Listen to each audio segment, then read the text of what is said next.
ভাওনাতে অভিনয় কৰিবলৈ আটাইতকৈ স্বাধীন আৰু আটাইতকৈ কিন্তু কঠিন। এই সভাৰ মাজে প্ৰৱেশিলা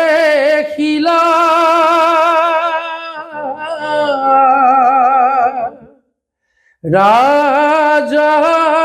যুধিষ্ঠিৰয়ে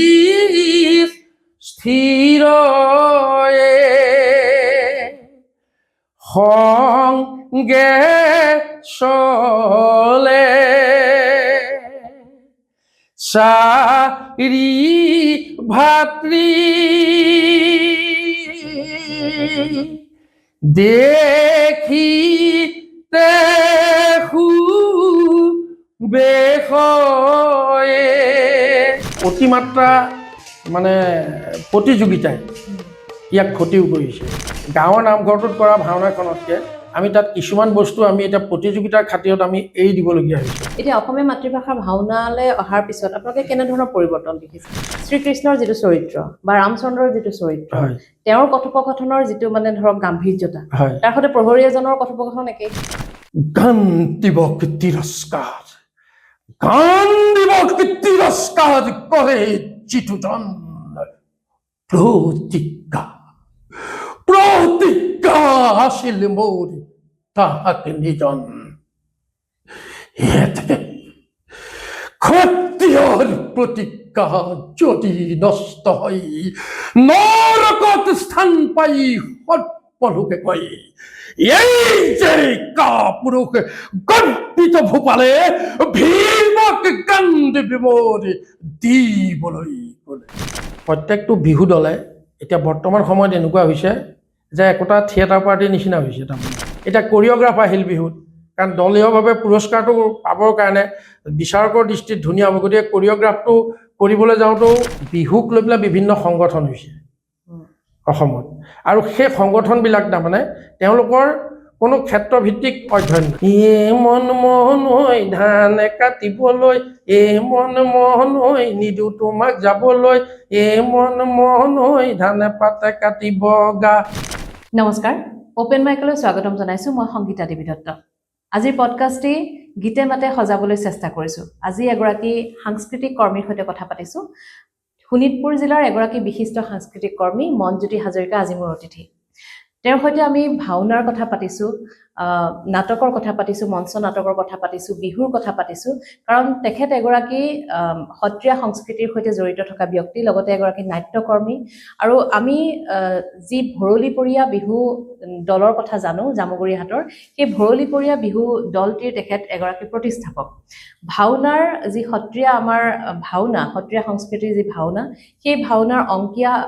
অংকীয়া শৈলীৰ পৰা বৰ্তমানলৈকে পৰিৱৰ্তিত যি ৰূপ, সেই পৰিৱৰ্তনৰ বিষয়ে তেওঁ কথা কৈছে। লগতে তেওঁৰ মুখত আমি খুব সুন্দৰ সুন্দৰ ভাওনাৰ গীত মাত আমি শুনিছোঁ, বিহু গীত আমি শুনিছোঁ। গতিকে আশা কৰিছোঁ যে পডকাষ্টটি আপোনালোকে ভাল পাব আৰু শেষলৈকে শুনিব। আৰু পডকাষ্টটি আৰম্ভ কৰাৰ আগতে এটা কথা কওঁ যে আমাৰ পডকাষ্টবোৰ চাই যদি আপোনালোকৰ ভাল লাগিছে তেতিয়াহ'লে চেনেলটো ছাবস্ক্ৰাইব কৰি দিব, লাইক কৰিব আৰু শ্বেয়াৰ কৰিব আপোনালোকৰ বন্ধু বান্ধৱৰ সৈতে। আৰু আমাৰ অপেন মাইকৰ প্ৰত্যেকটো এপিছড আপোনালোকে স্পটিফাই যোগেও শুনিবলৈ পাব। স্পটিফাই লিংক মই তলত দি দিছোঁ, আপোনালোকে স্পটিফাই যোগেও আমাৰ অনুষ্ঠানসমূহ শুনিবলৈ পাব। আহক অনুষ্ঠানটোলৈ আমি আগবাঢ়োঁ।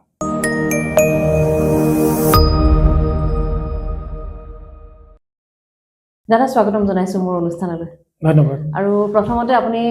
জামুগুৰিহাটৰ পৰা মোৰ অনুৰোধ ৰক্ষা কৰি আহিলে, তাৰ বাবে ধন্যবাদ জ্ঞাপন কৰিছোঁ। ঠিক আছে। আমি আজি বহু সময় কথা পাতিম, বিশেষকৈ আপুনি যিহেতু এগৰাকী সাংস্কৃতিক কৰ্মী, বিশেষভাৱে আপুনি ভাওনা সংস্কৃতিৰ লগত ওতঃপ্ৰোতভাৱে জড়িত হৈ আছে বহু দিন ধৰি। গতিকে আমি ভাওনাৰ কথা পাতিম, নাটকৰ কথাও পাতিম আৰু আমি বিহুৰ কথাও পাতিম, যিহেতু আপুনি ভৰলীপৰীয়া বিহু গীতটি যিটো বিহু দল, সেই বিহু দলটোৰ আপুনি প্ৰতিষ্ঠাপক, নহয় জানো? আমি গোটেইখিনি কথাই পাতিম, কিন্তু প্ৰথমে অকণমান কওকচোন আপুনি কেনেধৰণে আপুনি এই সাংস্কৃতিক যাত্ৰা আপোনাৰ কেনেধৰণে আৰম্ভ হ'ল? আচ্ছা, তাৰমানে আমাৰ গাঁওবিলাকত সদায় কিছুমান পৰিয়াল থাকে, কোনোবা মৌজাদাৰৰ পৰিয়াল, মহাজনৰ পৰিয়াল। আমাৰ পৰিয়ালটো তেনেকুৱা গায়নৰ পৰিয়াল। গতিকে মোৰ আজু ককা এই গোটেইবিলাক গাঁৱৰ গায়ন আছিলে। গতিকে দেউতাও এগৰাকী সুদক্ষ ভাৱৰীয়া আছিলে। গতিকে তেতিয়াৰ পৰাই সেই সৰুৰ পৰা ঘৰখনতে পৰিৱেশটো আছিলে আৰু তেনেধৰণেই এই ক্ষেত্ৰত আগবাঢ়ি আহিলোঁ আৰু ক্ৰমান্বয়ে কেনেকৈ সোমাই পৰি আজিও মানে অৱস্থা পালোহি সেইটো আপুনি ক'ব ককাৰ নোৱাৰোঁ। পৰা দেউতাৰ পৰা আপুনি এনেধৰণে আপোনালোকে পৰম্পৰাগতভাৱে হয় আমাৰ সংস্কৃতিটো আগুৱাই লৈ গৈ আছে নহয় হয় জানো হয় যদি মই সুধো ধৰক যিহেতু আপুনি সৰুৰ পৰাই আপুনি কেনেধৰণেনো সোমালে সেইটো গম পোৱাই নাযায় নহয় জানো হয়, যেতিয়া হয়। পৰিয়ালত এনেধৰণে শিল্পীসকল থাকে হয়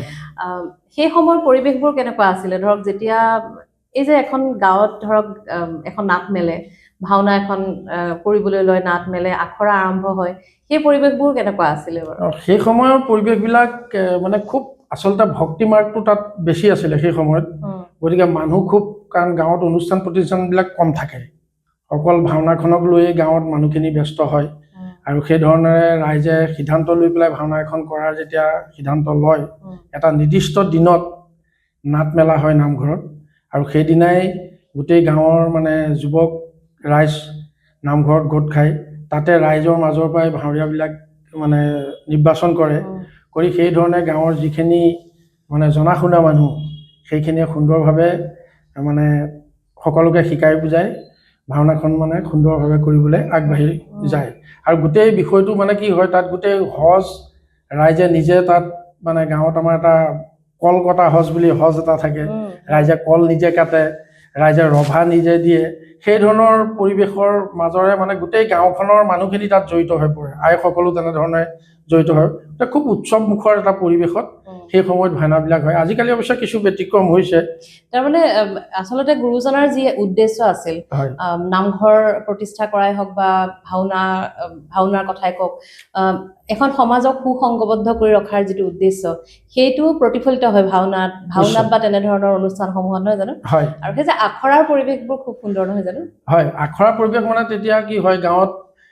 সন্ধ্যা সময়ত মানে সকলোৰে এটাই হেৰি যে নামঘৰলৈ যাব লাগে আৰু তাত মানে উচ্চ নিচ কোনো বিষয় নাথাকে যে হয়তো খুব দুখীয়া মানুহ এজন তেওঁ খুব ভাল ভাও দিব পাৰে তেওঁই হয়তো ৰজাজন হৈছে বা একেবাৰে মৌজাদাৰৰ ল'ৰাটো হয়তো দুটৰ ভাও লৈছে কিন্তু সকলোৱে খুব আগ্ৰহেৰে আৰু জ্যেষ্ঠসকলক সন্মান কৰি যিসকলে গায়ন বায়ন এইবিলাকৰ দায়িত্বত সূত্ৰধাৰ থাকে তেওঁলোকে যেনেধৰণে শিকায় সেই ধৰণে সকলো উবুৰি খাই পৰি ভাওনাখন মানে সৰ্বাংগ সুন্দৰ ৰূপত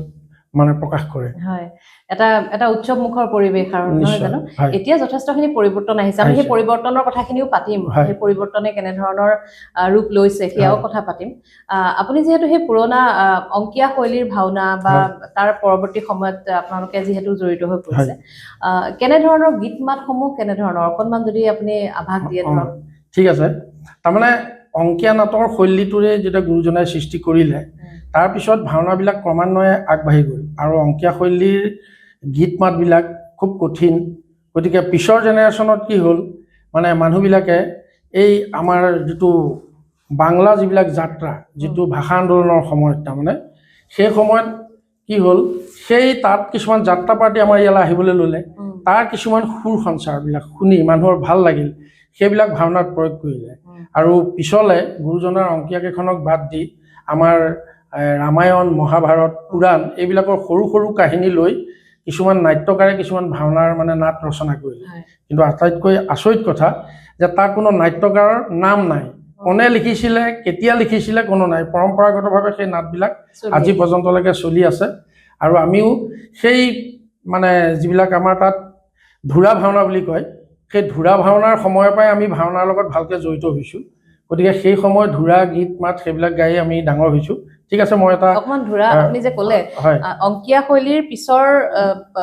পিছৰখিনি স্তৰ হ'ল মানে ধুৰা ভাওনা বুলি কৈছে না অকমান কওকচোন সেই বিষয়ে অকমান আৰু গীত মাত সেই তাত তাৰমানে ভাৱৰীয়াবিলাক আগৰ আমাৰ অংকীয়া নাটৰ শৈলীত ধৰক আখুৱাৰী পৰিতাল এই ধৰণৰ উলিয়াই এই যেতিয়া ধুৰা আহিল এনেকুৱা ধুৰাবিলাকত সেই ভাৱৰীয়াবিলাকক নামঘৰৰ মঞ্চলৈ প্ৰৱেশ কৰা হ'ল তাৰে এটা মই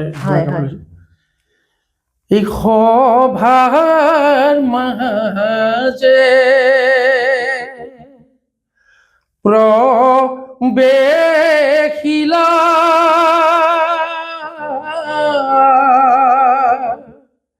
ৰাজা যুধিষ্ঠিৰে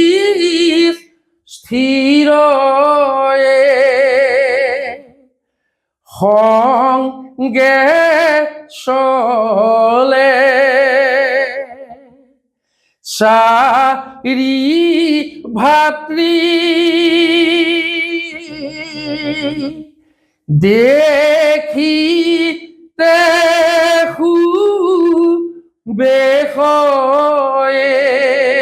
এই ধৰণৰ পাণ্ডৱৰ পঞ্চপাণ্ডৱৰ প্ৰৱেশ হয় মানে আপোনাৰ মাতটো ইমান সুন্দৰ ইমান শুৱলা আৰু এনেধৰণৰ গীতবোৰ ইমান সুন্দৰ ইমান সুৰীয়া এই গীতবোৰ যেতিয়া ভাওনাত মানে সন্নিৱিষ্ট হয় ভাওনাৰ জেউতি চৰে নহয় জানো হয় হয় নিশ্চয় খুব সুন্দৰ হয়। আৰু এইবোৰ মানে ধৰক সূত্ৰধাৰৰ যিটো মানে চৰিত্ৰ হয় সেইটোৰ পৰিৱৰ্তন হৈছে নেকি এতিয়া আৰু সূত্ৰধাৰৰ মানে পৰিৱৰ্তনটো তেনেকুৱা একো নাই যে এটা সময় আছিলে যে সেই সময়ত আজিৰ জেনেৰেশ্যনত কিন্তু এইটো এটা মানে পজিটিভ লক্ষণো এটা সময় আছিলে যে গাঁওবিলাকত আমাৰ ভাওনাবিলাকত গাঁৱৰ সেই সূত্ৰধাৰ যিজন হ'ল তেওঁ যেতিয়ালৈকে নাচিব পাৰে তাৰমানে তেওঁই নাচি আছিলে আৰু তেতিয়া মানে খুব সুন্দৰকৈ মানে এটা পৰিকল্পিতভাৱে তেওঁ কেতিয়াও কামটো কৰা নাছিলে যে গাঁওবিলাকত ভাওনা হয় সূত্ৰধাৰজন মানে আগদিনাখনলৈকে তেওঁই হ'ব কিন্তু ফাইনেল নহয় গতিকে মূৰামূৰি সময়ত হঠাৎ কাৰোবাৰ পৰা ঘূৰি এটা কিবা এটা আনি মানে ওলাই গতিকে মানুহে মানে চাই ভাল নাপায় কিন্তু পিছৰ জেনেৰেশ্যনত এই বস্তুবিলাক এতিয়া বৰ্তমান সময়ত ইয়াৰ খুব এটা বিভিন্ন ধৰণৰ মানে শংকৰী কলাকৃষ্টি মানে বিদ্যালয়ো স্থাপন হৈছে গতিকে এতিয়া নতুন জেনেৰেশ্যনৰ ল'ৰা ছোৱালীয়ে খুব সুন্দৰকৈ শিকিছে আৰু ৰাইজে মানে দৰ্শকে বিৰক্ত নোহোৱাকৈ চাব পাৰিছে হয় হয় আৰু সাজ সজ্জা ৰূপসজ্জা গোটেই বস্তুবিলাক ধুনীয়া হৈছে তাৰ গীত মাতবিলাকো খুব ধুনীয়াকৈ তেওঁলোকে মানে গাবলৈ শিকিছে কোনোবা গুৰুৰ ওচৰত গতিকে সেই ধৰণে আগবাঢ়ি গৈ আছে প্ৰৱেশৰ আপুনিতো এতিয়া যেতিয়া যুধিষ্ঠিৰ মানে আপুনি পঞ্চপাণ্ডৱৰ প্ৰৱেশৰ আপুনি গীতটো গালে তেনেধৰণে প্ৰত্যেকৰে প্ৰৱেশৰ গীতবোৰ বেলেগ বেলেগ বেলেগ থাকে কোনোবা সৈনিকৰ বা প্ৰহৰীৰ হয় তাৰমানে কথাবিলাক এনেকুৱা হয় যে কিছুমান যিখিনি তাৰমানে আমাৰ গীতবিলাকত গুৰুজনাই লিখে আখৰাৰী পৰিতাল কানাড়া পৰিতাল গতিকে আখৰাৰী পৰিতালটো ধীৰ স্থিৰ যিবিলাক ধাৰ্মিক আৰু কানাড়া পৰিতালত সদায় দাম্ভিক এইবিলাক ভাৱৰীয়া ওলায় গতিকে তেনেকুৱা দাম্ভিক বা কোনোবা ৰাৱণ বা কোনোবা দুৰ্যোধন তেনেকুৱা যদি প্ৰৱেশ কৰিবলগীয়া হয় তেতিয়া আকৌ তেনে বেলেগ ধৰণৰ গীত গায় তাৰমানে কেনেধৰণৰ হিয়া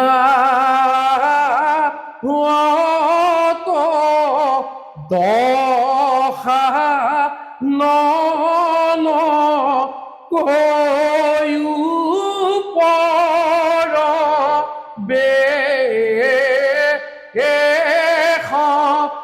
সংগে চলে হৈ নগণ দেখিতে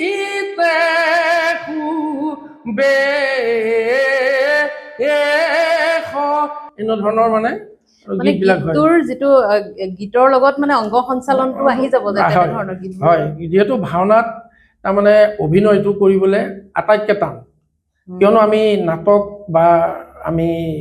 চিৰিয়েল চিনেমাতো অভিনয় আছে ভাওনাটো আছে কিন্তু চিৰিয়েল চিনেমাত আপোনাৰ বা নাটকত মানে তেওঁ অভিনেতাজনক বান্ধি ৰাখে কাৰণ লাইটৰ কথা থাকে যে আপুনি ইয়াতকৈ আগবাঢ়ি নাযাব বা তাত কিছুমান বেকগ্ৰাউণ্ডত কোনোবাই গাই দিছে তেওঁ লিপটো লৰাই পেলাই তেওঁ চলাই দিছে কিন্তু ভাওনাত অভিনয় কৰা অভিনেতাজন তেওঁ তিনিটা গুণ থাকিবই লাগিব তেওঁ অভিনয় থাকিব লাগিব কণ্ঠ থাকিব লাগিব আৰু তেওঁ যিটো আমাৰ নৃত্য এই তিনিটা বস্তু তেওঁ থাকিবই লাগিব কাৰণ তেওঁ প্ৰৱেশত সদায় নৃত্য কৰিয়ে ওলাব লাগিব গীত মাতবিলাক নিজেই গাব লাগিব আৰু বচন কথাবিলাকটোতো অভিনয় সেইটো কৰিবই লাগিব গতিকে মই এই এটাইকেইটা মানে বিভাগতে মই অলপ হ'লেও জড়িত হৈছোঁ কিন্তু তাৰ ভিতৰত মোৰ যিটো মনৰ অনুভৱ তাৰমানে ভাওনাতে অভিনয় কৰিবলৈ আটাইতকৈ স্বাধীন আৰু আটাইতকৈ কিন্তু কঠিন নিজৰ মতে কৰিব পাৰি কিন্তু কৰিলেও নহ'ব সেইটো ফুটাই তুলিব লাগিব গীতে মাতে নৃত্যৰে নহয় জানো এতিয়া আমি পৰিৱৰ্তনৰ কথাটো যিহেতু কৈছোঁ পৰিৱৰ্তনটো আহিবই প্ৰত্যেকটো শিল্পত পৰিৱৰ্তন থাকিবই কিন্তু এই আমি যে এতিয়া দেখিবলৈ পাওঁ ধৰক এই আখৰাৰ পৰিৱেশটোৰ কথাই যিটো কৈছোঁ এতিয়া গাঁৱত ভাওনাবোৰ আখৰা এখন কৰি পেলাই ধৰক 10-15 দিন আখৰা কৰি ভাওনা কৰাৰ সেই পৰিৱেশটো নোহোৱা যেন লাগিছে প্ৰতিযোগিতা খুব হোৱা যেন লাগিছে এই যে ধৰক ভাওনা সমাৰোহ ভাওনা প্ৰতিযোগিতা খুব হয় বাহিৰৰ পৰা আহি প্ৰতিযোগীসকলে বা ভাওনা গ্ৰুপবিলাকে আহি পেলাই ভাওনা প্ৰদৰ্শন কৰে সেই পৰিৱেশটো কেনেধৰণে আপোনালোকে চায় সেইটো মানে কথা ক'বলৈ ইয়াৰ ইতিবাচক নেতিবাচক দুইটা দিশো আছে যে ইতিবাচক দিশটো হৈছে যে ভাওনাৰ প্ৰতি মানুহ আগ্ৰহী হৈছে প্ৰতিযোগিতামূলক এই বিষয়বিলাক আহি যোৱাৰ লগে লগে আগ্ৰহী হৈছে আৰু সকলোৱে খুব সুন্দৰভাৱে মানে জনা ব্যক্তিক আনি সুন্দৰকৈ শিকি বুজি মানে কৰিবলৈ লৈছে আৰু বৰ্তমান আজিকালি ইউটিউবত ভাওনা কিবা কিবি এইবিলাক ওলাই থাকে আৰু তাৰ পৰা কিছুমান ভাল বস্তু বেলেগ বেলেগ জেগালৈ ইখন ঠাইৰ পৰা সিখন ঠাইলৈ মানে সম্প্ৰসাৰণো হৈছে কিন্তু নেতিবাচক কিছুমান দিশ আছে যিহেতু বিষয়টো প্ৰতিযোগিতালৈ আহিল আৰু প্ৰতিযোগিতালৈ অহাৰ লগে লগে যিহেতু তাত মানে টকা পইচাৰ কথা আহিল পুৰস্কাৰৰ এইটো আহি যোৱাৰ পিছৰ পৰা মানে বহুত জেগাত আমি প্ৰায়েই ফেচবুকত দেখিও থাকোঁ যে মানে বিচাৰকেই হওক বা আপোনাৰ ভাওনাৰ দলসমূহৰ লগত কমিটিৰ লগত মানে টকা পইচাৰ কথাটো আহি যোৱাৰ কাৰণে এইটোৱে অকণমান তাত বিৰূপ প্ৰভাৱ পেলাইছে আৰু মানে অতিমাত্ৰা মানে প্ৰতিযোগিতাই ইয়াক ক্ষতিও কৰিছে যিবোৰ পৰম্পৰা আমাৰ বা যিখিনি গাম্ভীৰ্যতা ভাওনাৰ যিটো গাম্ভীৰ্যতা সেইটো অকমান হয় আৰু যিহেতু এখন ভাওনা কৰিবলৈ গ'লে তাত ভক্তি মাৰ্গটো লাগিবই আৰু সেই ভক্তি মাৰ্গৰ আৰ্হিত যেতিয়া আমি ভাওনা এখন কৰিবলৈ গৈছোঁ তাত যাওঁতে আমি এতিয়া প্ৰতিযোগিতামূলক ভাওনাত আমি গাঁৱৰ নামঘৰটোত কৰা ভাওনাখনতকৈ আমি তাত কিছুমান বস্তু আমি এতিয়া প্ৰতিযোগিতাৰ খাতিৰত আমি এৰি দিবলগীয়া হৈছে গতিকে সেইকাৰণে তাত কিছুমান জেগাত ভক্তি মাৰ্গটোৰ অকণমান স্খলন হৈছে বুলি মই অনুভৱ কৰোঁ হয় হয় সেইটো আমিও দেখিছোঁ কাৰণ নামঘৰত যেতিয়া এখন ভাওনা হয় তাত বহুখিনি নীতি নিয়ম শৃংখলাবদ্ধতা ভক্তিৰ মাৰ্গটো থাকিবই তাত কিন্তু যেতিয়া নামঘৰৰ পৰা ওলাই যেতিয়া ভাওনা মানুহৰ চোতালতো হয় আজিকালি তেতিয়া সেই শৃংখলাবদ্ধতা বা সেই নীতি নিয়মখিনি কিন্তু সম্পূৰ্ণৰূপে পালন কৰা কিন্তু দেখা নাযায় আৰু যে যিখিনি অংকীয়া শৈলীৰ ভাওনাৰ পৰা এতিয়া মাতৃভাষাৰ আমাৰ অসমীয়া মাতৃভাষাৰ ভাওনা হল এতিয়া অসমীয়া মাতৃভাষাৰ ভাওনালৈ অহাৰ পিছত আপোনালোকে কেনেধৰণৰ পৰিৱৰ্তন দেখিছে নহয় মানে এতিয়া কথাটো হৈছে কি মাতৃভাষাৰ ভাওনাটোতো আমাৰ এই অঞ্চলত নচলে এইটো আমাৰ আপাৰ অসমত আমাৰ উত্তৰ অসমৰ দুই এখন জিলা এনেকৈ চলে কলিয়াবৰৰ পৰা আমাৰ শোণিতপুৰ বিশ্বনাথ চাৰিআলিলৈকে আমাৰ এইখিনি জেগাত আমাৰ মানে ব্ৰজাৱলী বা অমিতাক্ষ চন্দ্ৰৰ ঠাচতে আমাৰ ইয়াত মানে নাটবিলাক চলি আছে আৰু তাত মাতৃভাষাৰ মাধ্যমলৈ গৈছে কিন্তু মাতৃভাষাৰ মাধ্যমলৈ যোৱাৰ লগে লগে ভাওনাৰ যিটো মানে স্বকীয় বৈশিষ্ট্য এতিয়া ভাওনাত গুৰুজনাই যিবিলাক মানে গীত মাত লিখিছিলে ধৰক আপোনাৰ পয়াৰ পিতাম্বৰী মুক্তাৱলী মধ্যাৱলী বা এনেকুৱা ধৰণৰ সুৰ সঞ্চাৰবিলাকৰ কমি গৈছে আৰু তাত মানে নাটকীয় এখন মানে বুৰঞ্জীমূলক নাটকৰ নিচিনা বৰ্তমান তাৰমানে প্ৰতিযোগিতাৰ যেতিয়া ধাৰাটো বাঢ়ি গৈছে মানে এখন বুৰঞ্জীমূলক নাটক চাই থকাৰ নিচিনাহে মানে আমাৰ অনুভৱ হয় যিহেতু এই শৈলীটো আমাৰ ইয়াত নচলে অকণমান কমি গৈছে কিন্তু তাৰ মাজতো তেওঁলোকৰ যিখিনি ভাওনা এখন কৰিবলৈ গ'লে কোনেও তাৰ পৰম্পৰা বাদ দি কোনেও কৰিব নোৱাৰে পৰম্পৰা সকলোৱে ৰাখিয়েই কৰিছে আজি মাতৃভাষাৰ ভাওনা এখনো যেতিয়া মানে কৰিছে তেওঁলোকেও তাত তেওঁলোকে আপোনাৰ গায়ন বায়নৰ পৰা সূত্ৰধাৰৰ পৰা যিখিনি নীতি নিয়ম তাৰ যিখিনি আখুৱাৰী পৰিতালৰ পৰা যিখিনি গীত মাত তাত সূত্ৰধাৰো গাব লাগে বা ভাৱৰীয়া গাব সকলো তাত একেবাৰে কল্যাণ গোৱা লাগে তেওঁলোকে সেইখিনিত ক্ৰুটি কৰা নাই সেইখিনি সুন্দৰ হৈছে কিন্তু মানে অভিনয় শৈলীটোত কি হৈছে যে আমি এখন খুব বুৰঞ্জীমূলক নাটক চাই থকাৰ নিচিনা আমাৰ এইফালৰ মানুহে সেইটো অনুভৱ কৰোঁ কাৰণ আমি যিহেতু ব্ৰজাৱলী ঠাচতে আমি ভাওনাবিলাক কৰোঁ গতিকে আমি চালে তাৰমানে এখন বুৰঞ্জীমূলক নাটক চাই থকাৰ নিচিনা লাগে আৰু সেই অসমীয়া মাতৃভাষাৰ যিবোৰ ভাওনা তাত মানে এই আপোনালোকে হয়তো অনুভৱ কৰে নেকি এই চৰিত্ৰবোৰৰ যিটো গভীৰতা সেই গভীৰতা প্ৰকাশত কিছু বাধা অহা যেন লাগে নেকি মানে ধৰক শ্ৰীকৃষ্ণৰ যিটো চৰিত্ৰ বা ৰামচন্দ্ৰৰ যিটো চৰিত্ৰ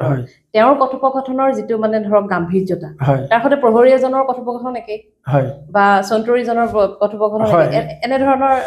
এই কথাখিনি মানে কথাটো এনেকুৱা হয় আচলতে যিহেতু আমি মাতৃভাষাত কৰিবলৈ যোৱা মতেতো সকলোৱে একেধৰণেই কথা বতৰাবিলাক পাতে গতিকে তাত অকণমান তাৰ টাইমতো আমাৰ আহি যায় কিন্তু আমাৰ ব্ৰজাৱলী শৈলীত ধৰক পচন কথাবিলাক মাতোতে বা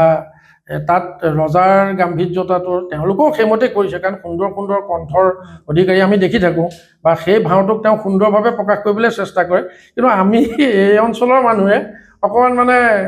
বস্তুবিলাক একেই পাওঁ তাৰমানে সেইকাৰণে আমাৰ অকণমান অসুবিধা লাগে কিন্তু তাততো সেইটোৱে সেই ধৰণে জনপ্ৰিয় হৈ আছে হয় কিন্তু যিটো অংকীয়া শৈলীৰ যিবোৰ ভাওনা তাত আপুনি এজন ৰজাৰ মুখৰ যেতিয়া এটা বচন আপুনি শুনিব বা ৰামচন্দ্ৰৰ যিটো বচন আপুনি শুনিব সেই বচনৰ লগত আপোনাৰ প্ৰহৰীজনৰ বচন নিমিলে সেইটো হয় কাৰণ আমি ব্ৰজাৱলীত কৰোঁ কাৰণ গুৰুজনাৰ নাটকেইখন তেওঁলোকেও কৰে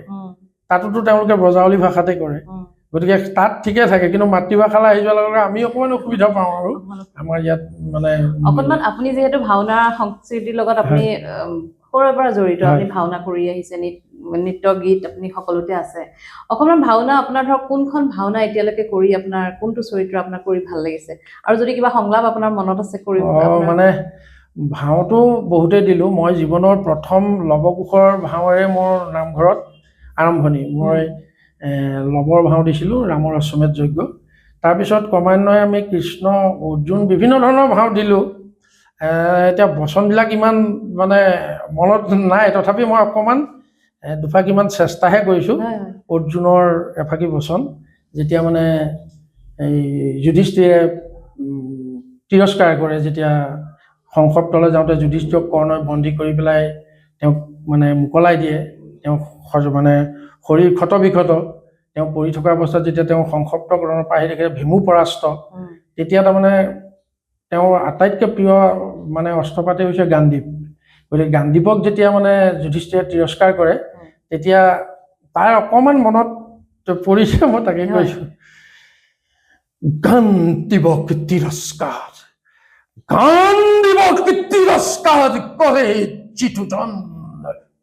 প্ৰতিজ্ঞা, প্ৰতিজ্ঞা আছিল মোৰ তাহাক নিজন। এতে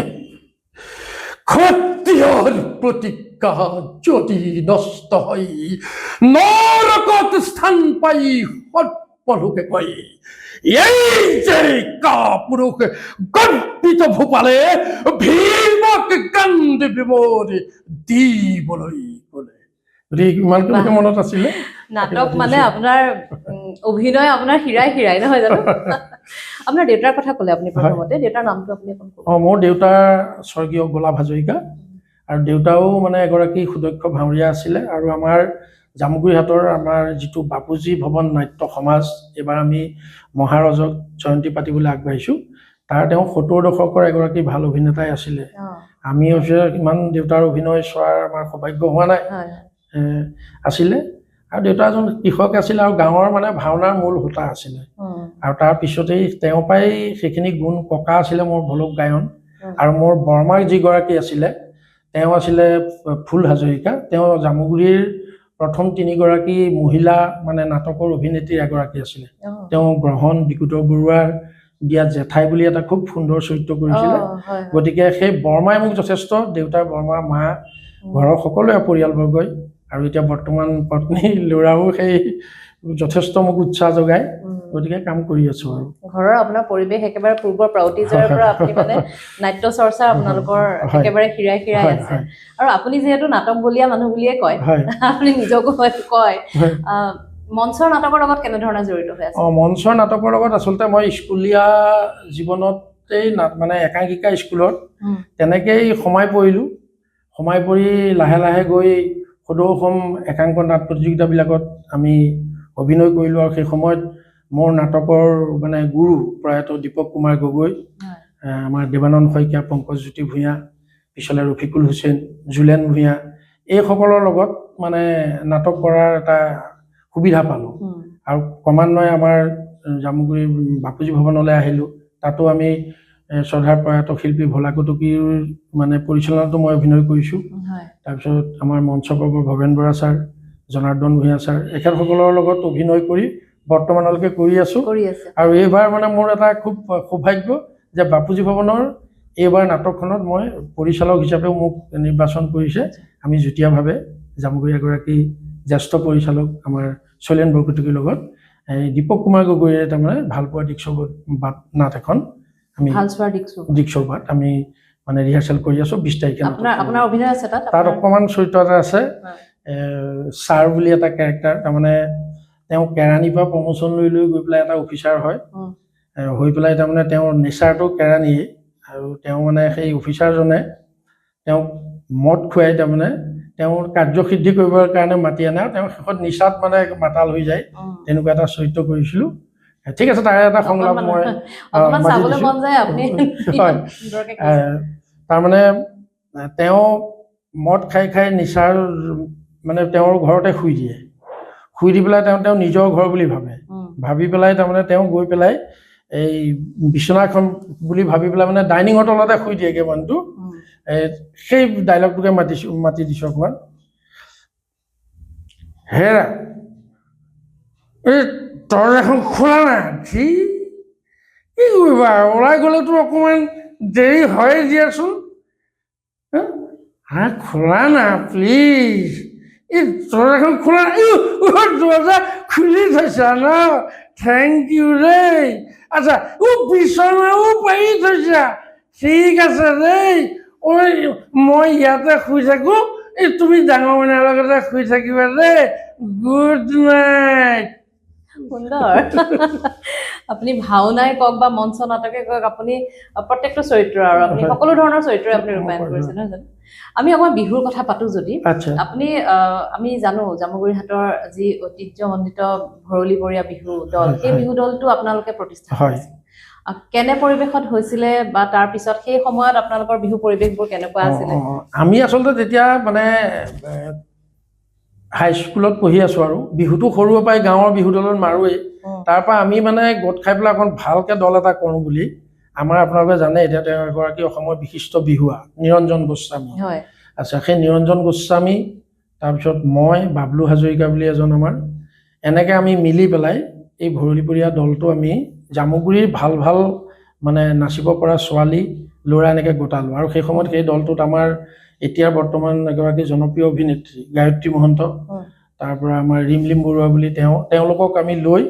সেই ভৰলীবৰীয়া তেতিয়াই আমি প্ৰতিষ্ঠা কৰিছিলোঁ আৰু তাৰপিছত এতিয়া অন্ততঃ মানে শোণিতপুৰত আমাৰ ৰূপজ্যোতি শিল্পী সমাজ ঢেকীয়াজুলিৰ পিছতেই মানে এটা আটাইতকৈ মানে ৰূপালী জয়ন্তী বৰ্ষ পাৰ হৈ যোৱা ধাৰাবাহিকভাৱে বিহু প্ৰদৰ্শন কৰা এটা পুৰণা দল খুব সুন্দৰ শৈলীৰে কিন্তু বিহু দলটোৱে প্ৰদৰ্শন কৰে বিহু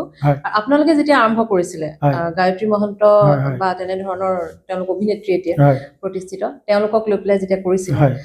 সেই সময়ৰ যিবোৰ এইটো ক'বই লাগিব যে পুৰণা যিসমূহ গীত মাত সেইবোৰৰ মাদকতা একেবাৰে সুকীয়া আৰু এতিয়া যিবোৰ গীত মাত বিহু নাম আচলতে আধুনিক গীতৰ নিচিনা লাগে আপোনালোকৰ কেনেকুৱা আছিলে সেই না আমি সেই সময়ত আমাৰ জামুগুৰিহাটৰ যিসকল বিশিষ্ট সেই সময়ৰ বিহুৱা আছিলে আমি তেখেতসকলৰ পৰা কিছুমান বিহু সংগ্ৰহ কৰিছিলোঁ আৰু পিছলৈ মানে নিৰঞ্জন গোস্বামীও বিহু দুই এটা লিখি পেলাই আনি বিহু কৰিছিলোঁ গতিকে আমাৰ সেই অঞ্চলৰ সেই সময়ৰ বা এতিয়াও তেখেতসকল দুই এজন অৱশ্যে ঢুকাইছে তাৰ ভিতৰতে বৰ বিহুৱা মোহন শইকীয়া আছে আমাৰ সদ্যপ্ৰয়াত ধৰ্মেশ্বৰ বৰুৱা তাৰ পৰা আমাৰ তোলন ভূঞা নগেন ভূঞা এনেকুৱা কেইগৰাকীমান খুব মানে ভাল বিহুৱা এই তেখেতসকলৰ পৰা বিহু কিছুমান আমি সংগ্ৰহ কৰি আমি সেই সময়ত গাইছিলোঁ আৰু তাৰপিছত এতিয়া প্ৰজন্মতো আৰু নতুন নতুন ধাৰা আহি গৈছে নতুনকৈ চলিছে আমি সেই ধৰণে বিহু আৰম্ভ কৰিছিলোঁ আৰু সেই বিহুবিলাক মানে জনপ্ৰিয় আছিলে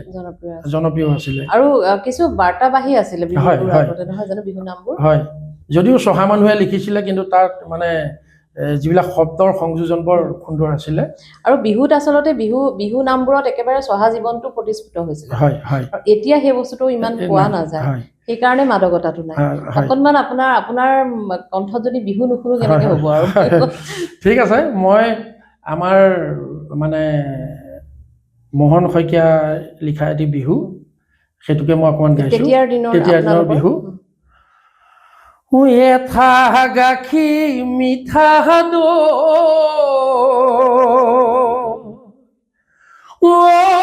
ভনী গোটাইছানে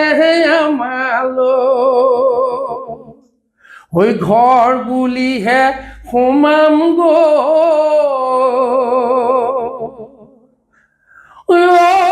ভনী নিজ বুলিহে বহিম নাই চকী মোক নেলাগে ভনী পীৰা এখনো নেপামনে নাই চিৰা দৈ নেলাগে ভনী তামোল এখনো নেপামনে নেপাম নে মৰমৰ নেপাম নে চেনেহৰ মা খুব সুন্দৰ এইবোৰ গীতত আচলতে সেই গ্ৰাম্য জীৱনটো একেবাৰে খুব সুন্দৰভাৱে ওলাই পৰে হয় চকীখন হয় তামোলখন হয় এইবোৰ এটা শব্দবিলাকৰ সংযোগ এঠা গাখীৰ মিঠা দৈ কিমান সুন্দৰ শুনিলে ইমান মিঠা ভাল মানে হয় শুৱলা ইমান শুৱলা এতিয়া আপোনালোকে ধৰক এতিয়া যিবোৰ পৰিৱৰ্তন আহিছে পৰিৱৰ্তনটো কৈছোৱে যে পৰিৱৰ্তনটো আহিবই বিৱৰ্তন আহিবই শিল্পসমূহত এতিয়া বিহু গীতবিলাক বা বিহু নামবোৰ কেনেকুৱাকে আপোনালোকে চাই প্ৰতিযোগিতাসমূহ যে দেখে হয় আপোনালোকে চাগে বিচাৰকো কৰিবলৈ হয় গৈছে হয় আপুনি হয় বিচাৰক কৰোঁতে বিচাৰ কৰিবলৈ যাওঁতে আপোনালোকে কেনেধৰণৰ ত্ৰুটি বিচ্যুতিবিলাক দেখিছে মানে এতিয়া কথাটো হৈছে যে বিহুটো মানে প্ৰত্যেকটো বিহু দলে এতিয়া বৰ্তমান সময়ত এনেকুৱা হৈছে যে একোটা থিয়েটাৰ পাৰ্টিৰ নিচিনা হৈছে তাৰমানে আপোনাৰ স্থানীয়ভাৱে আমি যি সময়ত আমি জামুগুৰি ল'ৰা ছোৱালী গোট খাই বিহু মাৰিছিলোঁ এতিয়া সেই পৰিৱেশটো নাই এতিয়া তাৰমানে কি হৈছে বিহু দলবিলাক খুব কম আৰু সেই নিৰ্দিষ্ট বিহু দলখিনিয়ে গোটেই অসমত প্ৰতিযোগিতাবিলাকত তেওঁলোকে প্ৰতিযোগিতা কৰি থাকে যে অসমত আমাৰ শোণিতপুৰতে আমাৰ ধৰক আমাৰ নটসূৰ্য বিহু দল অগ্নিশিখা ভৰলীপৰীয়া বিশ্বনাথ আঞ্চলিক বা আমাৰ ৰূপজ্যোতি এনেকৈ যিখিনি দল আছে আৰু বা কলিয়াবৰ তেনেকৈ ফ্ৰেণ্ডশ্বিপ ক্লাব ব্ৰহ্মপুত্ৰ সেই নিৰ্দিষ্ট দল গোটেই অঞ্চলটোৰ বাদেও সেই দলবিলাকত এতিয়া অসমৰ বিভিন্ন প্ৰান্তৰ পৰা পইচা দি পেলাই ল'ৰাবিলাক আনে ল'ৰাবিলাক আনি কাৰণ কি হৈছে আজিকালি প্ৰতিযোগিতা আমি যেতিয়া মাৰিছিলোঁ আমি এখন মানে চিল তাকো আগৰ বছৰ ধৰক সেই চিলখন আপুনি বিহুৱতী হৈছিলে সেই পিছৰ বছৰ সেইখনকে আগদিনাখন আনি মচি কাচি বেলেগ এজনীয়ে পাইছিলে সেইটোৱে পুৰস্কাৰ তাৰ বাদে একো নাছিলে আৰু নিজে আহিছিলে হয়তো কাৰোবাক ট্ৰাক এখন দিছিলে দুটা পাৰ্টি আহিছে কোনোবা চাইকেল মাৰি আহিছে ওচৰৰ পাৰ্টি কিন্তু এতিয়া গোটেই বস্তুটো পইচালৈ যেতিয়াই গুচি গ'ল মানে বাণিজ্যিকৰণ যেতিয়া হৈ গ'ল তেতিয়াৰ পৰা এতিয়া কি হৈছে প্ৰত্যেকটো প্ৰতিযোগিতাত ভাল দলবিলাকে তাত পুৰস্কাৰ কিমান আছে বোলে শ্ৰেষ্ঠ দল 5,000 টকাই নাযাওঁ 50,000খন মাৰিবলৈ যাওঁ এতিয়া পৰিৱেশটো তেনেকুৱা লাগি গৈছে আৰু সেইকাৰণে কি হৈছে প্ৰত্যেকটো দলে পইচা খৰচ কৰি সেই ধৰণৰ ল'ৰা আনি সেই ধৰণৰ বিহু দলবিলাক কৰিছে কৰি পেলাই সেই ধৰণে তেওঁলোকে এতিয়া বিহুক মানে ভাল ভাল যিবিলাক বিহুৰ আজি অসমত বিশেষজ্ঞ আছে সেইসকলক মাতি আনি শিকি পেলাই তেওঁলোকে বিহু কৰিছে আচলতে বিহুটো একেই আছে বিহুবিলাক আমাৰ যি থলুৱা মানে আগৰ পুৰণা পৰম্পৰাৰ বিহুবিলাকেই গাইছে কিন্তু তাত কি হৈছে আগতকৈ বস্তুবিলাক অলপ মানে যান্ত্ৰিক কিবা অলপ মানে মোৰ শব্দটো ঠিক মুখৰ পৰা ওলোৱা নাই তাৰমানে নাচবিলাকে হওক অলপ মানে মেকানিকেল কিছুমান হৈছে যে মানে বিহুটো কৰিঅ'গ্ৰাফ স্বতঃস্ফূৰ্ত এতিয়া কৰিঅ'গ্ৰাফ আহিল বিহুত কাৰণ দলীয়ভাৱে পুৰস্কাৰটো পাবৰ কাৰণে বিচাৰকৰ দৃষ্টিত ধুনীয়া হ'ব গতিকে কৰিঅ'গ্ৰাফটো কৰিবলৈ যাওঁতেও তাত মানে কিছুমান জটি পৰিছে এই এনেকুৱা ধৰণৰ কিছুমান পাইছোঁ স্বতঃস্ফূৰ্তভাৱে ওলাব লাগে যিটো সৌন্দৰ্য স্বতঃস্ফূৰ্তভাৱে ফুটি উঠিব লাগে সেইটো কৰিঅ'গ্ৰাফিত গৈ একেবাৰে মানে কৃত্ৰিমতা এটা আহি যায় কিন্তু যিহেতু প্ৰতিযোগিতালৈ আহিল গতিকে ধুনীয়াকৈ প্ৰদৰ্শন কৰাৰ স্বাৰ্থত এতিয়া আজি বৰ্তমান প্ৰজন্মই সেইটোক মানি লৈছে গতিকে আমি তাক নালাগে কৰিব বুলিও এতিয়া ক'ব নোৱাৰোঁ আৰু বিশেষ পৰম্পৰাখিনি ৰাখি যদি পৰিৱৰ্তন আহে তাত আপত্তি নাই কিন্তু এটা সমস্যা হৈছে প্ৰতিযোগিতামূলক বিহুত এতিয়া সমস্যা হৈছে এতিয়া অসমত আটাইতকৈ ডাঙৰ মানে প্ৰব্লেমটোৱে হৈছে যে আমাৰ বিহুক লৈ পেলাই বিভিন্ন সংগঠন হৈছে অসমত আৰু সেই সংগঠনবিলাক তাৰমানে তেওঁলোকৰ কোনো ক্ষেত্ৰভিত্তিক অধ্যয়ন নাই আজি মই বিহু কৰোঁ বুলি জামুগুৰিৰ পৰা মোক মাতি আনিলে বুলি মই যিটো ক'ম সেইটো জামুগুৰি ৰাইজে প্ৰতিনিধিত্ব কৰা হ'ব নেকি তেওঁলোকৰ কোনো ক্ষেত্ৰভিত্তিক অধ্যয়ন নাই বিভিন্ন জেগাৰ পৰা মানুহখিনি গোট খাই লৈ পেলাই কমিটি এখন কৰি তেওঁলোকে কিছুমান নীতি নিয়ম কৰিলে আৰু তেওঁলোক সেই মানে প্ৰতিযোগিতাবিলাকত য'ত তেওঁলোক বিচাৰক হিচাপে গ'ল তাত তেওঁলোকে কৰে কি তেওঁলোকৰ সেই নীতি নিয়মখিনি তাত প্ৰযোজ্য হোৱা দলটোক পুৰস্কাৰ দিয়াৰ লগে লগে আজিকালি যিবিলাক বিতৰ্ক হয় আৰু আমি ভৰলীপৰীয়া আমাৰ তাৰ এটা আমাৰ পথালি কঁকাল ভঙা এটা নাচ আছে যিটো আমাৰ আপাৰ আছামত বা আমাৰ বহুতে সেই বস্তুটো মানি ল'বলৈ নিবিচাৰে সেইটো আমাৰ আঞ্চলিক বৈশিষ্ট্য কাৰণ আমাৰ 80 বছৰীয়া আইতাজনীও এতিয়াও সেইটো নাচে আমি তেওঁলোকৰ পৰা সেইবিলাক সংগ্ৰহ কৰি পেলাই আজিও কিন্তু ভৰলীপৰীয়া বিহু দলে আমি এটা বিহু তাত কৰোঁ আমাৰ এচপৰীয়া বুলি দীঘলখুটি বুলিও কয় এটা চেও আছে সেই চেওটোৰে আমিও আমাৰ শোণিতপুৰীয়া সেই বৈশিষ্ট্যটো জামুগুৰিৰ বৈশিষ্ট্যটো আজিও ৰাখিছোঁ আৰু এতিয়া অৱশ্যে যোৱা বছৰ কি হৈছে এই বিহু সংগঠনবিলাকে সেইটো জামুগুৰি আঞ্চলিক বৈশিষ্ট্য বুলি মানি ল'বলৈ বাধ্য হৈছে চেওটো অকণ কওকচোন কেনেকুৱা এইটো আপোনাৰ ধৰক মন মোহনৈ ধান কাটিবলৈ, মন মোহনৈ নিদো তোমাক যাবলৈ, মন মোহনৈ ধান পাতে কাটিব গা। তাত দীঘলকুটি তাক দিনা দীঘলকুটি তাক গিন্দা তাক তাক গিন্দা তাক এনেকৈ মাৰে আৰু নাচনীজনীয়ে পথালি কঁকাল ভাঙি পেলাই নাচে। তাৰমানে এই ধৰণৰ এইটো আমাৰ আঞ্চলিক বৈশিষ্ট্য। গতিকে আমি এইটো আজিলৈকে ভৰলীপৰীয়া বিহু দলে এতিয়া 25 বছৰ পাৰ হ'ল, আমি প্ৰত্যেক বছৰ এই বিহুটো আমি ৰাখোঁ এতিয়া মানে দলটোত। আৰু এই প্ৰতিযোগিতালৈ আহি যোৱাৰ লগে লগে ভাওনাই হওক বা বিহুৱেই হওক, এই যে বাহিৰৰ পৰা শিল্পী বা বাহিৰৰ পৰা অভিনেতা অভিনেত্ৰী আনি লৈ পেলাই ভাওনা শিল্পী ভাওনা গ্ৰুপত ভৰালে বা বিহু গ্ৰুপত ভৰালে, তেতিয়া কিন্তু সেই থলুৱা কিছু শিল্পী থাকি যায়। থলুৱা শিল্পীসকল কিন্তু বঞ্চিত হয়। আগতে আপুনি যিটো ক'লে, ধৰক দুখীয়া ল'ৰা এজনেও ৰজাৰ ভাও দিলে, ধনী মৌজাদাৰৰ পুত্ৰজনেও হয়তো চন্তৰী ভাও দিলে, তেনেধৰণে সমিল মিলেৰে গাঁওবোৰত যেনেকে চলিছিলে, থলুৱাসকল ওলাই আহিছিলে। এতিয়া কিন্তু সেই থলুৱা শিল্পীসকল নাই এইটো সেই নথকাৰ কাৰণটোৱে মই ক'লো যে এতিয়া আমাৰ অঞ্চল বিশেষে এটা বিহু দল প্ৰত্যেক অঞ্চলত।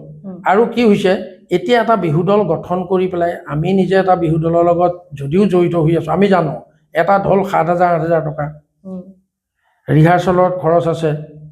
ল'ৰা ছোৱালীখিনিক লৈ কৰিবলৈ যাওঁতে। আৰু ভালকৈ যদি আশাটো ক'ত যে আমি প্ৰতিযোগিতা কৰিম, প্ৰতিযোগিতাত আমাৰ পুৰস্কাৰ পাম, সেই পইচা পাতি আমাৰ খৰচটো উঠিব। গতিকে এতিয়া প্ৰত্যেকটো বিহু দল যিহেতু গোটেই পৰিৱেশটোৱে সেই ধৰণলৈ গুচি গ'ল, তাৰমানে প্ৰতিযোগিতামূলক তাত টকা পইচাৰ কথা আহি গ'ল। গতিকে এতিয়া মানে উপায় নাই, প্ৰত্যেকটো দলেই বাধ্য, কাৰণ দলটো ভাল কৰিবৰ কাৰণে স্থানীয় এজনক যদিও লৈছে, কিন্তু যিহেতু প্ৰত্যেকটো দলেই সম্পূৰ্ণ প্ৰতিযোগিতামুখী হৈ পেলাই আহিব ভাল ভাল মানুহ লৈ, গতিকে প্ৰত্যেকটোত যে আমি আমাৰ মানে স্থানীয় ল'ৰাজনক মানে যিটো স্থান দিব লাগে সেই স্থানটোত নোপোৱা নহয়, কিন্তু হয়তো দলটোত আছে, কিন্তু আজি এইকেইটা দল আহিব অমুক জেগাত, তাত তেওঁলোকে কি কৰিছে সেই ধৰণৰ মানে যাতে পুৰস্কাৰটো আমি পুৰস্কাৰমুখী হৈ পৰিছে তাৰমানে। গতিকে সেইকাৰণে আমাৰ এই অঞ্চল বিশেষে কিছু এই ক্ষেত্ৰত মানে শিল্পীসকল ওলাই অহাত অকণমান স্থবিৰ হৈছে, এইটো মই অনুভৱ কৰোঁ। হয় হয়, সেইটো সকলোৱে অনুভৱ কৰে আচলতে। এতিয়া আমি আপোনাৰ গাঁওখনৰ কথাই কওকচোন। আপোনাৰ গাঁওখন বৰভগীয়া গাঁও, গাঁওখনৰ পৰিৱেশ কেনেকুৱা? এতিয়া আমি জানো ধৰক জামুগুৰিহাট এই অঞ্চলটো আমাৰ এনেকুৱা লাগে যেন ঘৰে ঘৰে একোজন শিল্পী, নহয় জানো? সেই আপোনালোকৰ গাঁওখনৰ পৰিৱেশ কেনেকুৱা? যুৱ প্ৰজন্মৰ তাত এই ভাওনা শিল্পই হওক বা বিহু, এই আমাৰ সংস্কৃতিখিনি ধৰি ৰখাৰ ক্ষেত্ৰত আপোনালোকৰ গাঁওখনৰ পৰিৱেশটো কেনেকুৱা? মোৰ গাঁওখনৰ পৰিৱেশটো আচলতে আমি একেবাৰে জামুগুৰি যিখন কেন্দ্ৰস্থল চেণ্টাৰৰ গাতে লাগি থকা গাঁও, তাৰমানে ক'বলৈ গ'লে আমি মানে গাঁও টাউনো তেনেকুৱা নিচিনা, কিন্তু তথাপি মানে আমাৰ গাঁৱত বা আমাৰ জামুগুৰিৰ প্ৰত্যেকখন গাঁৱতে সেই যিটো মানে গুৰুজনাৰ সৃষ্টিৰাজিৰ বস্তুবিলাকক লৈ কৰি থকা ল'ৰা ছোৱালী এতিয়াও আছে। আৰু ময়ে আজি প্ৰায় 8-10 বছৰ হ'ল মই গাঁওখনৰ ভাওনাখনৰ গুৰি ধৰি আছোঁ। আৰু একেবাৰে নতুন প্ৰজন্মৰ ল'ৰা ছোৱালীয়ে খুব সুন্দৰভাৱে এতিয়া মোৰ গাঁৱত মোৰ সেইটোৱে গৰ্ব কৰোঁ যে মোৰ গাঁৱৰ ল'ৰাই ভাওনাৰ মেকআপো কৰিব জানে। মাজতে মই এটা কৰ্মশালা পাতি কেইজনমান ল'ৰাক শিকাই ল'লোঁ মেকআপ কেনেকৈ কৰে, বা ঠিক তেনেধৰণে এতিয়া মোৰ গাঁৱৰ ল'ৰা ছোৱালীয়ে বিলাপ পয়া পিতাম্বৰী চব গাব জানে, কাৰণ মই শিকাইছোঁ। তেনেকৈ প্ৰত্যেকখন গাঁৱতে আজি আপোনাৰ ডেকা সুন্দৰ বোলক আপোনাৰ আমাৰ যিখিনি জামুগুৰি প্ৰত্যেকখন গাঁৱতে ভাওনা হ'বই লাগিব, ৰাস পাতিবই। আৰু গাঁৱৰ যিখিনি এতিয়াও আমাৰ সেই দৌলা যিটো আমাৰ দৌলা বুলি কয় যে ক'ৰবাত মানুহ মৰিলে বা বিয়া বাৰুৰ ক্ষেত্ৰত সেই দৌলা ৰাইজে গৈ মানে চিলোৱাৰ যিটো পৰম্পৰা, এই গোটেই বস্তুটো আমাৰ অৱশ্যে জামুগুৰি হাটত প্ৰত্যেকখন গাঁৱতে আপুনি পাব। আৰু প্ৰত্যেকখন গাঁৱতে আমাৰ তাত মানে যিহেতু মই চিৰিয়েল টিৰিয়েল এইবিলাকৰ লগত অকণমান জড়িত, তাত কোনোবাই শ্বুটিং টুটিং কৰিবলৈ গ'লে মানে তেওঁলোকে কয় যে আপোনালোকৰ ইয়াত মানুহ এটা আনি মানে বহাই দিলেই তেওঁ ডাইলগ মাতিব পাৰে। তাৰমানে সেইটো আমাৰ ভাল লাগে অঞ্চলটোৰ মানে মানুহ হিচাপে। গতিকে খুব সাংস্কৃতিবান, আৰু যিহেতু প্ৰত্যেকখন গাঁৱেই পৰম্পৰাগতভাৱে ইয়াক এটা মানে যিহেতু মানে আমাৰ শিল্পকলাটো এখন বোৱতী নদীৰ নিচিনা, গতিকে ধাৰাবাহিকভাৱে ইটো জেনেৰেশ্যন গৈছে, ইটোৱে ক'ৰবাত হয়তো কেতিয়াবা অকণমান জটি পৰিছে, কিন্তু বেলেগ এজন গাঁৱৰ মানুহ এজনক মাতি আনিও সেইখিনি শিকাই মেলি লৈ আকৌ পিছৰ জেনেৰেশ্যনে তাক আগবঢ়াই নি আছে, পৰম্পৰাটো আগবঢ়াই নিবলৈ চেষ্টা কৰি আছে। আৰু আপোনালোকৰ নিচিনা সকলে সেই পৰম্পৰাটো ধৰি ৰাখিছে, নতুন প্ৰজন্মলৈও আগবঢ়াই দিছে। আৰু খুব ভাল লাগিছে এইটো কথা শুনি পেলাই যে এই আপোনালোকৰ অঞ্চলৰ জামুগুৰিহাটৰ প্ৰত্যেকখন গাঁৱৰে ল'ৰা ছোৱালীবোৰে ধৰক ভাওনাৰ প্ৰতিটো উপাদান তেওঁলোকে জানে, সত্ৰীয়া সংস্কৃতিৰ প্ৰতিটো উপাদান জানে, আৰু মেকআপ কৰিবলৈও জানে ভাওনাৰ। হয় সেইখিনি কিন্তু খুব ভাল লগা কথা। হয় হয় আপোনালোকৰ এই ধাৰা অব্যাহত থাকক। আপোনাৰ লগত কথা পাতি ভাল লাগিল। আৰু কিবা ক'ব বিচাৰিব নেকি নতুন প্ৰজন্মৰ বাবে? আমি অপেন মাইকৰ জৰিয়তে আপুনি কিবা ক'ব ঠিক আছে। বিচাৰিব? আমি মানে নতুন প্ৰজন্মক মই এটাই কওঁ যে গুৰুজনাৰ এই আমাৰ চিনাকিটো হৈছে অসমীয়া, আৰু অসমীয়া গুৰুজনাক বাদ দি পেলাই আমি কেতিয়াও চিনাকি দিব নোৱাৰোঁ। গতিকে গুৰুজনাৰ যিখিনি সৃষ্টিৰাজি, গুৰুজনাৰ যিখিনি মানে গীত মাত,